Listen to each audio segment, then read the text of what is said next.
ধলাই বিধানসভায় জোরদার জনসংযোগ বিজেপি প্রার্থী অমরকান্তি দাসের। আসন্ন বিধানসভা নির্বাচনকে কেন্দ্র করে ধলাইয়ে বিজেপি প্রার্থী অমরকান্তি দাসের নির্বাচনী প্রচার জোরদার। রবিবার সকাল থেকে বিকেল পর্যন্ত বৈঠক, জনসংযোগ ও সভার অংশ নিয়ে দিনভর ব্যস্ত ছিলেন তিনি। বাসভবনে দলীয় কার্যকর্তাদের সঙ্গে নির্বাচনী প্রস্তুতি ও বুথ স্তরের প্রচার নিয়ে আলোচনা করেন। বিভিন্ন এলাকায় জনসংযোগ করে সাধারণ মানুষের সমস্যা শোনেন এবং বিজেপি সরকারের উন্নয়ন প্রকল্প তুলে ধরেন। ১৬ নং মহাদেববাড়ি ও মৃদুলকান্তি দাসের বাসভবনে শক্তি কেন্দ্র সভায় সংগঠন সুসংগঠিত করার আহ্বান জানান তিনি। সভায় বক্তব্যে আসাম সরকারের জনকল্যাণ প্রকল্পের সুবিধা ঘরে ঘরে পৌঁছে দেওয়ার প্রতিশ্রুতি দেন। দিন শেষে ডার্বি চা বাগান নাচঘর মাঠে বিজয় সংকল্প সমাবেশে যোগ দেন।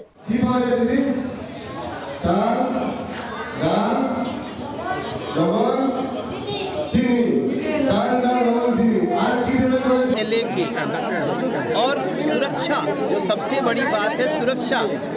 अपराध किसी ने किया तो उसकी जड़ें भी खोद के निकालना होगा तो निकाल के लाएंगे। और ये सारे कार्य असम में जो हुए हैं उससे असम में भारतीय जनता पार्टी बहुत ही बड़े स्तर पे रिपीट होने जाए। तो क्या है, हम तो कुछ बोलने में लग रहा है कम न बुला जाए।